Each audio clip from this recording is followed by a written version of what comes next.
Hey guys, welcome to Northwest Untamed. Today we are catching Washington State halibut out here in the Straits. You guys stay tuned. You will learn everything about how to rig for them, where to go for them, how to persist for them, and absolutely how to catch them.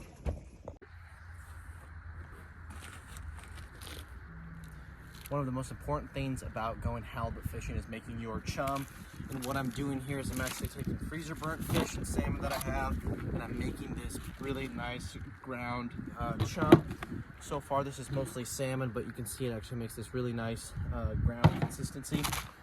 And what you'll see me do, right, so this is fish that's not going to get eaten because it's pretty freezer burnt. You can see how damaged it is right there. And all I do is I come in and I grab a big meat cleaver and I take some pieces and I just slice them off just like that.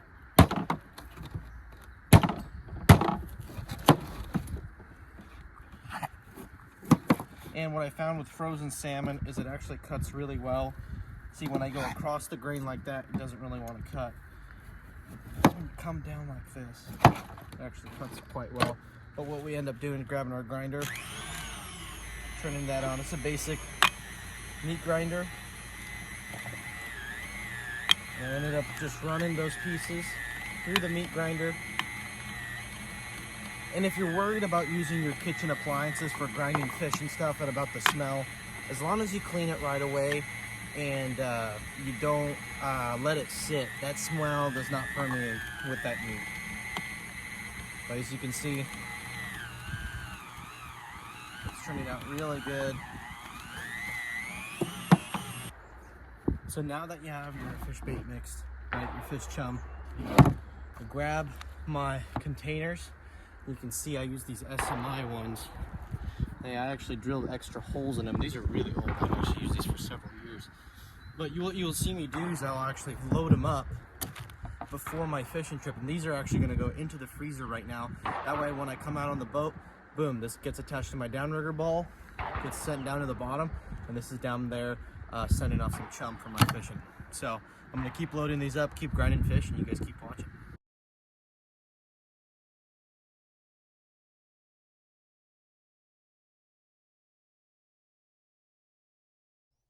With the halibut opener coming right up and it's just around the corner, we are going to need to get some rig geared up.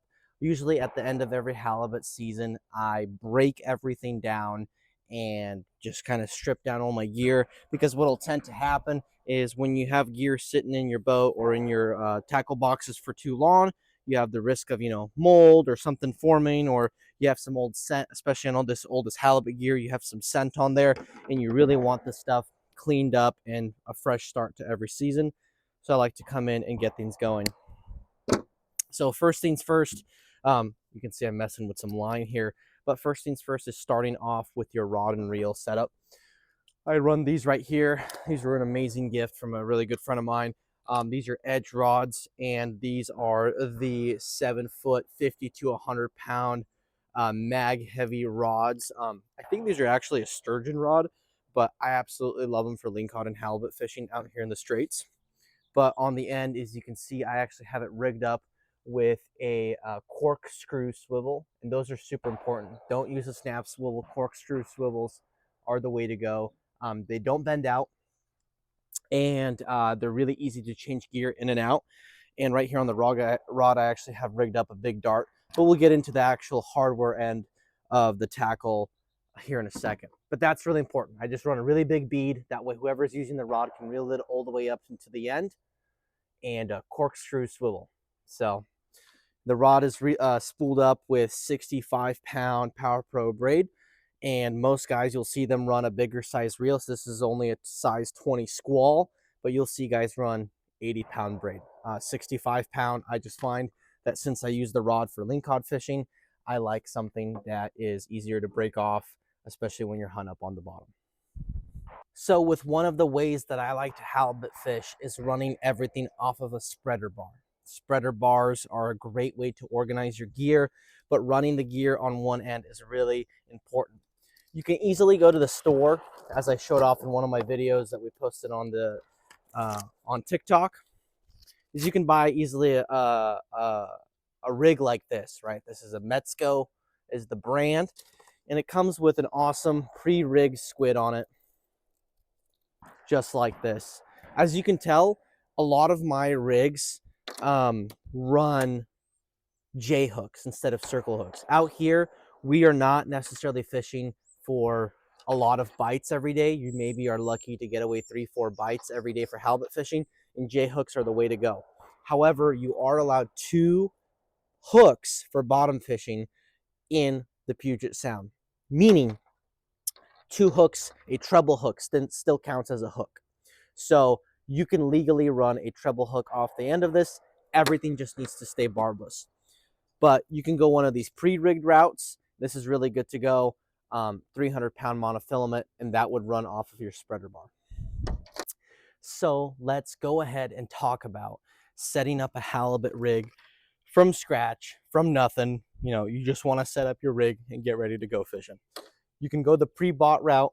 I have fished for halibut for several years going that route. However, I have found that being able to customize your hooks, customize your setups can make a massive difference in your effectiveness, and also just getting those rigs exactly how you want them to be. So I have a tackle box here, and this is the hook that I like to run. These are 8/0 Big River Gamakatsu. I'll come over, show these to the camera, right? That's the old price that was on them. But these are the 8/0s. They also make a 10/0 that kind of looks quite a bit bigger. And you'll see me also run those hooks. However, I found that running an 8/0 and maybe like a 7/0 off the back is really a good way to go. So here's what I do. A lot of people will crimp their stuff together, and I think that's an all right way to go. I think that's an all right way to go about crimping your stuff together. However, snelling it is also possible, and I'll show you how I do that. I'll end up coming through, and I'll come up to you and do a little bit of a close-up. But just like a salmon hook, you can snell this 200-pound Berkley big game line. I'll show you what that looks like, right? You're getting a hook, and it's snelled on, and there's this big tag in. I actually just end up leaving that tag in. That actually ends up sitting there really nice and tight. Really good. And what we'll end up doing is grabbing our second hook, and I like coming in just above this one. Now, here's a really important thing. You have hooks, and you can snell them so they're both facing the same way, facing down. I like to face them opposite directions. That way, when they're sitting on a herring or a salmon belly or a piece of octopus or whatever you're using for bait, you're getting something that has hooks pointed in every direction. So I'm going to end up snelling this end just like that.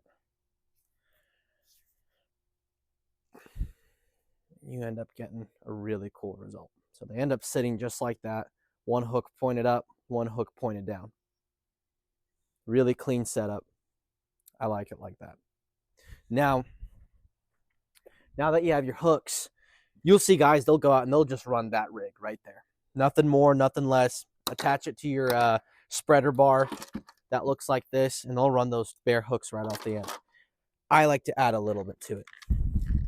So you'll see me, I'll come in, I'll grab one of these corkies.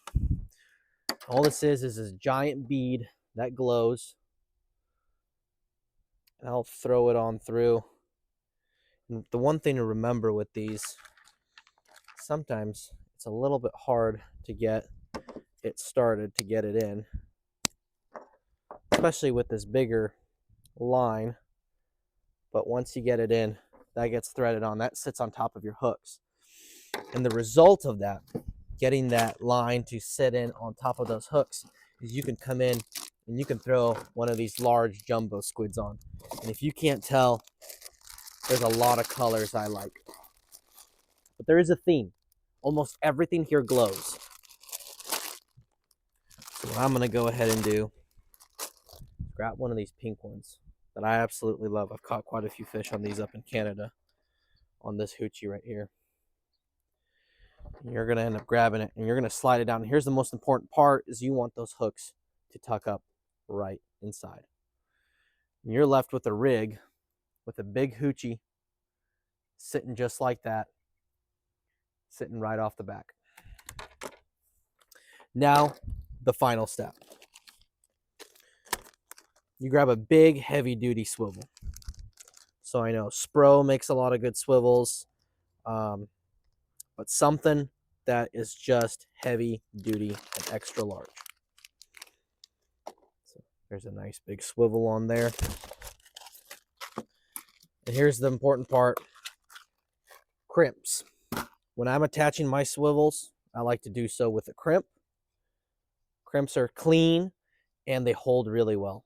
So you come through on the swivel, and a crimp, I'll come up here a little bit closer, is just this aluminum sleeve that your monofilament slides into. And we're going to go ahead and crimp that down. And to crimp these, we're just using a pair of electrical crimpers. You can buy specialized ones. I find that all of these work. And since these crimps are so long, you'll see I'll crimp down in the middle. I'll crimp once again on the edge. And I'll crimp again on the other edge. And what you're left with is a really clean crimp that is able to handle immense amount of force. And you have a clean rig. Now you might be asking, how many rigs do I need? Well, I like to make 5 or 6, and here's the reason why. When you're anchored up, you should be cycling your baits every 15 to 20 minutes. And if you're out there for several hours, you're going to be going through several baits. So what I like to do is have 5 or 6 of these whole rigs made up. And then when the time comes, I reel one up and I have another one ready. And I stick it on the spreader bar. Goes here right off the tip. Just like that. And underwater, this whole setup sits just like so. And then off the short end is where it goes your weight. And whenever I'm out there halibut fishing, I always like to start off with 1 pound.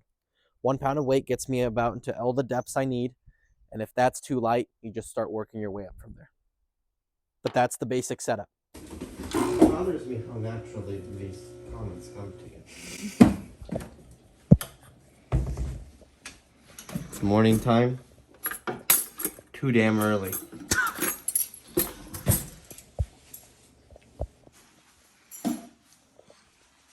Resource coffee. What time is it? 5:24 in the morning. 5:24 in the morning. Can't even see you. It's dark. Getting out here in the dark, bright and early. Ooh. Ready, yes. A little bit of a line. Gonna get our one. boats launched and get out and chase some halibut. The sun's just starting to come up.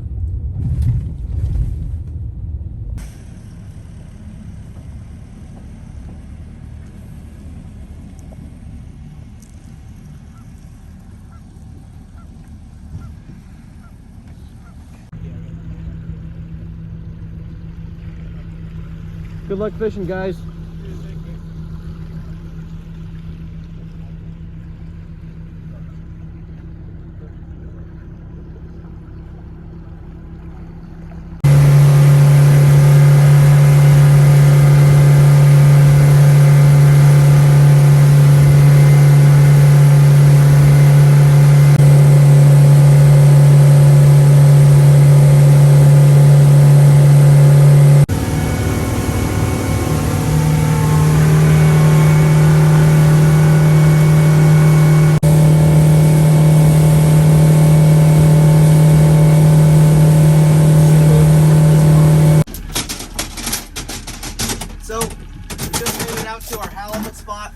It is the first weekend of the halibut opener, and the first thing we're gonna do is anchor up for some halibut. And I'll show you how we do that here on this boat.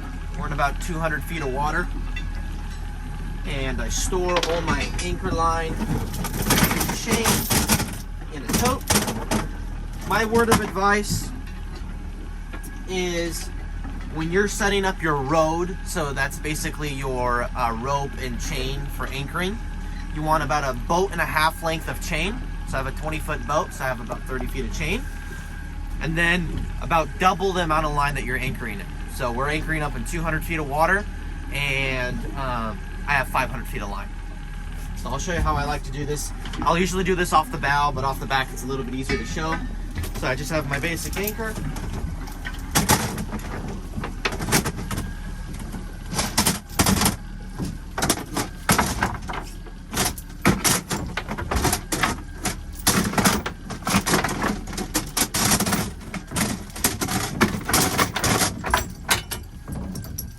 Make sure everything's tight, everything's connected. And once that rope is down, we send her down. So we take her downrigger, and I put my Chum in bait bags just like this, and just send it down. That's sitting and broadcasting her scent all the way back behind her boat. So here's my setup that I'm gonna start fishing with today. Oops. Bait's falling off already, but I just take these small circle hooks, and I kind of forgot to let my bait thaw out last night, so it's still pretty frozen. But we got a chunk of salmon on there, and a little piece of herring, and then we have two. And then on this end piece right here, come in, grab a big cannonball, and I don't like running snaps on the end. No need to waste hardware. Just like that. But with a rig like this, it's really nice because then you're able to see if the halibut are on the bottom or they're on the top, or if they're what they're doing down there. But you have two setups like this.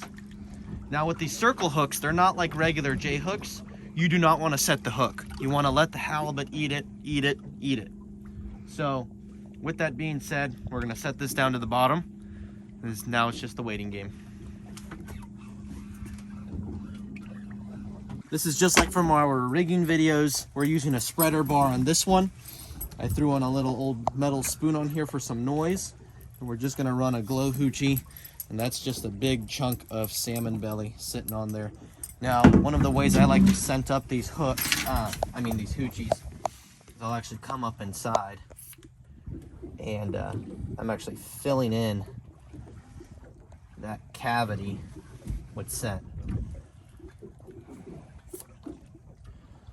And what that helps do is keep a lot of that scent inside, and it'll come out a little bit slower instead of coming off.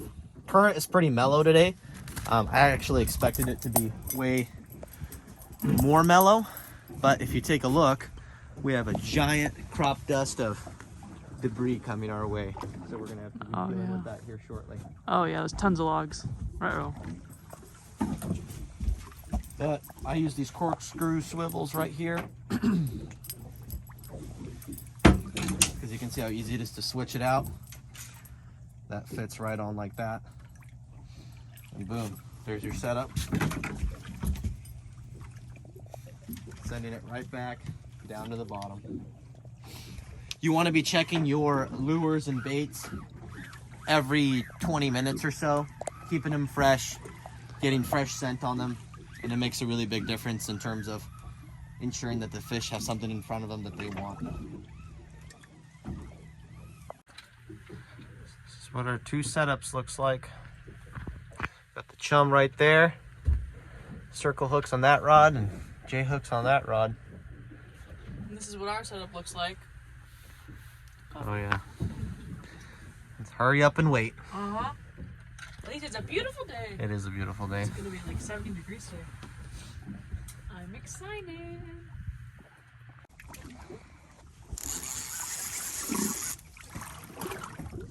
Doesn't feel very heavy. Could be a little guy or a dogfish. Absolute mess of your halibut gear. You can't see so already. And they're super annoying. Oh jeez. Bye.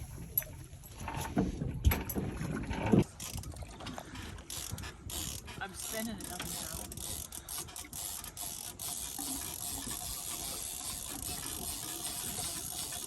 Did it pop off?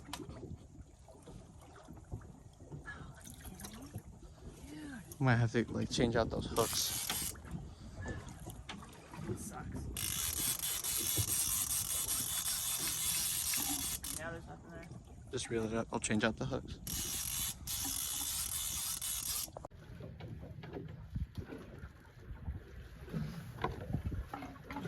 So we keep losing fish fishing these circle hooks. But they really like the... But they seem to like this rig. So I'm just crimping on some regular hooks, and gotta make sure all your stuff's barbless is out here. So you just go ahead and pinch down your barbs.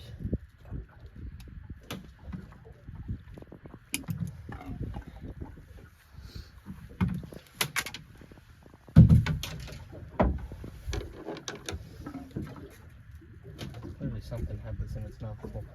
Oh yeah, look at that. It's all marred up.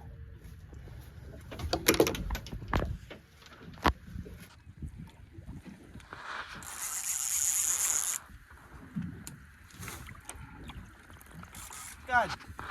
There's another one? Are you kidding me? Another big one? Stupid. Rude. Alright, so it's almost 9:30 now, and we're back to nothing happening. Whole lot of nothing. Whole lot of nothing. All of a sudden, it stopped.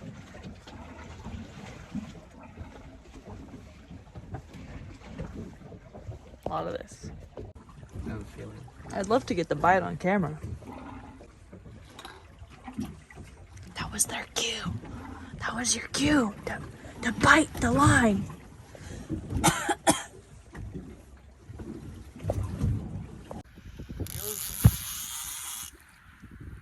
Hit it pretty hard. Yeah. I'm just skeptical to say that it feels heavy. They all feel heavy. We have a lot of weight on, and But that one's getting a little both have been reeling up quite a bit, so we're all tired. So yeah. And the current's doing weird stuff too.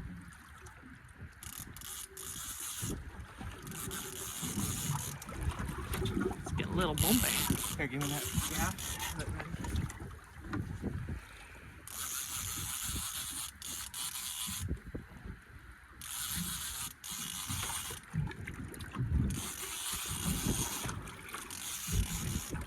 Dog. Jeez. Here we are, we're setting up another rig. For whatever reason today, the rigs that have the smallest size seem to be getting the most hits and bites. So what I'm just doing here is grabbing my stretchy string. I'm gonna do a rig with just a salmon belly and a piece of herring on a leader. We're gonna send that down and see if that does the trick, but something's messing with our lines. We had fish, dogfish coming in and a couple of halibut strikes a little bit earlier, but seems all went quiet. So hopefully we can figure them out.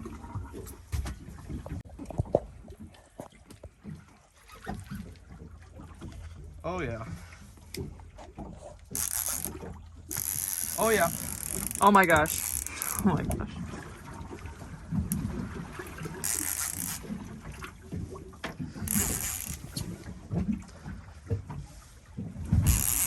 Okay. Okay, what do you want to do? Give me my GoPro. Okay. Okay. Give me this gaff and put it right there. Then get the other gaff Where's the other guy? right there.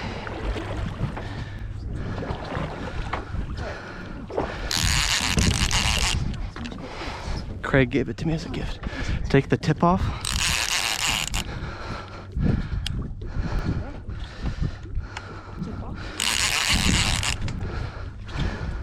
That one you go underneath and lift, but we're not gonna. I'll gaff it with this one, and if it's big, then you're. Do not try and. I will not try and do anything. Cut the line or. Yep, I won't try and do anything. And if I like yank it out of your hand, just let it happen. I will. Bucket out of the way.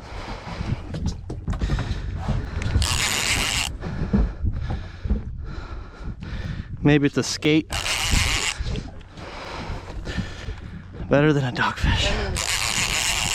But see how it ran? Yeah.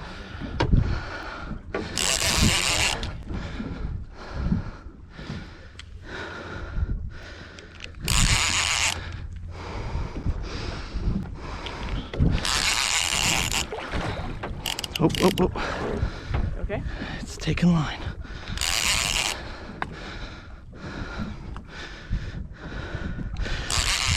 And the goal is to gaff them before their head breaks the surface of the water, because they don't realize they're up at the surface yet.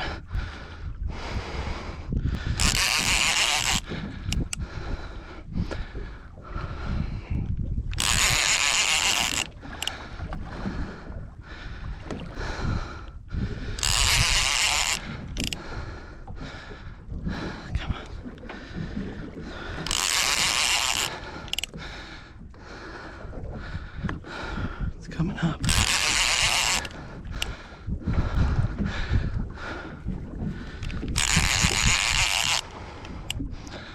Feels heavy.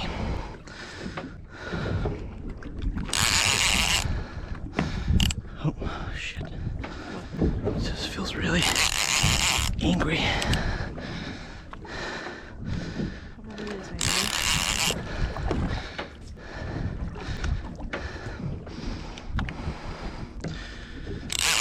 Once it's in the boat, get out of its way. Yeah, that's right. Let it thrash.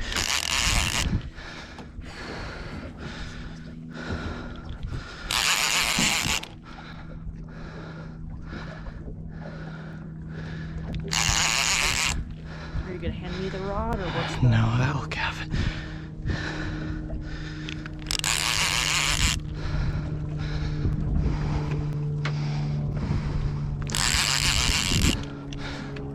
Keeping constant pressure on him.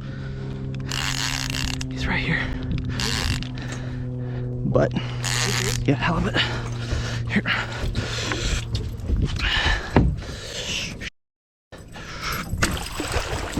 Yeah! We did it! We did it! We did it! Oh my god! Yes! We did it! Okay, give me that, give me that. Watch that weight. Watch that weight. Oh my god! Oh my god! Oh, we did it! Here, take your phone out. Take a video while he's thrashing around. Halibut in the boat! Yeah! Oh my gosh, it's so big! Oh my god, we did it! Here, watch this, watch this, watch this. When your halibut's freaking out, grab your weight, rub him, rub him. When you rub him like that, They're see like, that? oh, that feels so good. Yeah, see that? Just calms him down. There you go. Oh my god, I can't believe we did it. You want to tell them our little story now? Okay, little story. Let me dispatch him so he doesn't go crazy again. Here, hold that for a second.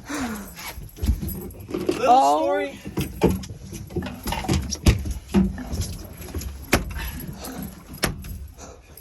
Okay. Take this off. I'm like shaking. I gotta put this weight down. So, hey guys, we just landed a Washington Straits halibut. Let me tell you a little story. This halibut is 5 years in the making. I have been chasing halibut for the last 5 years, putting in 12-hour days. 15-hour days. 15-hour days, 20 days a season. And more. getting skunked and skunked and skunked. And No. yes. What? Wait a second. Do we have a Do we have a limit? Oh my god.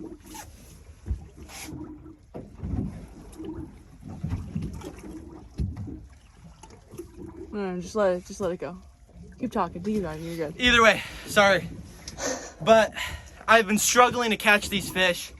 It was a series of mistakes I was making. I was really struggling to find out where to go and how to do it. And you're unlucky. And with just halibut, I find that I'm pretty unlucky. But hard work, determination, and lots of research is what's gotten me here today. We came out here to this spot. I felt confident. I was really doubtful in the beginning, but I told myself, hey, I'm doing everything right. The halibut just have to show up. And we caught maybe 20 plus dogfish today. Started to get really frustrated. I bought lots of bait, and boom, just like that, we caught this fish. So we're gonna pick him up, show you guys off some pictures, and show them what it looks like to you guys. Here's the halibut we just caught. That's how it's done. It feels maybe like a 35, 40 pounder. Great Good eater size fish. But that's how it's done, y'all. All right, so since we caught that halibut, there has been little to no action. We've gotten, what, maybe 1 or 2 dogfish, I think. But other than that, we've just been sitting around eating some snacks. The current slowed way down, and so did the action. Usually when the current is flowing a little bit harder, it's getting more scent into the water, attracting more fish. We thought we maybe hooked into a total of 4 halibut today and landed 1. Just how it goes some days. They were really fickle. Even the giant fish that we hooked, he was barely biting the rod, and I had to set the hook up inside him just to be able to get him up to the surface. So, but thank you guys for watching. We're gonna go take some pictures. Yeah, we're gonna go take some pictures. You guys stay tuned, and make sure you are writing down your comments for any questions about halibut fishing out here in the San Juans. In addition to that, make sure you subscribe and like. Like, comment, subscribe. Like, comment, subscribe. We will see you guys next week. Goodbye.